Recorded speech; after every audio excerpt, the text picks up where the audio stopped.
Hey guys, welcome back to another Soundgrid focused video. We are in my new garage studio and we are going to be taking a look at this guy. This is the Sound Studio STG2412. But first, I'm going to roll the intro.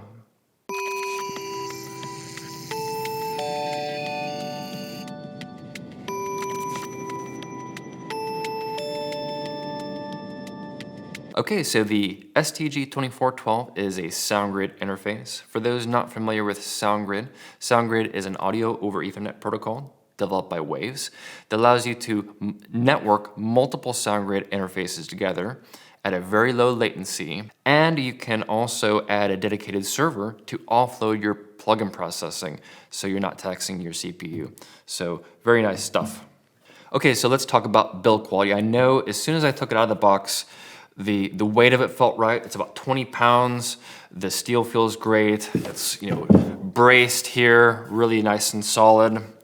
We have these 24 locking Xlr connectors, and this is actually one of the first Soundgrid interfaces to feature 12 Xlr outputs. So this is very important for live engineers, so you don't have to bring around any sort of adapters.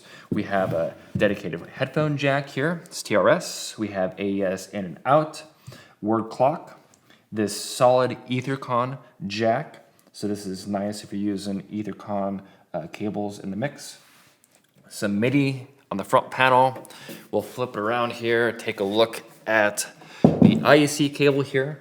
So you've got these posts here with holes, and there's this ring or this clamp that's in the box. I don't have it here, but slides down over your IEC cable to keep your IEC cable from coming out here. We got nice solid feeling power button, and then adequate cooling with this fan vent. There's two fans inside, so very nice. The whole interface feels really nice and solid.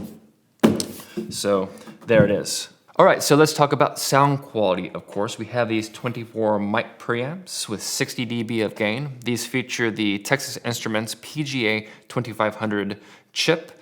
Very, very clean, low noise, low distortion, and just really incredibly transparent sounding. To me, it's always been, since I've been using this for a couple months, what you see is what you get, which is great because I'll take my sound into plugin land and add all of my coloration and distortions and stuff there. So I have a very nice clean front end to work with, and then I'll add more processing later. Okay, so what would I change about this interface? The first thing would probably be the headphone knob here.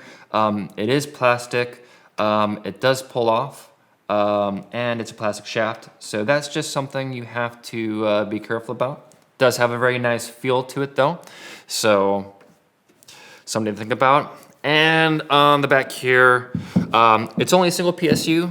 My personal preference is to have dual PSUs, one for redundant, but it's a solid power supply. Obviously haven't had any issues with it. But in conclusion, it's really a solid interface.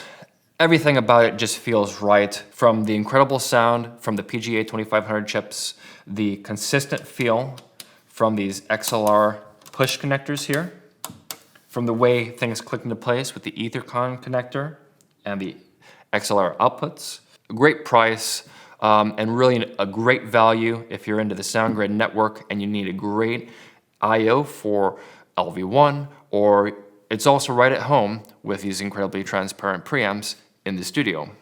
So definitely worth your time. Check it out.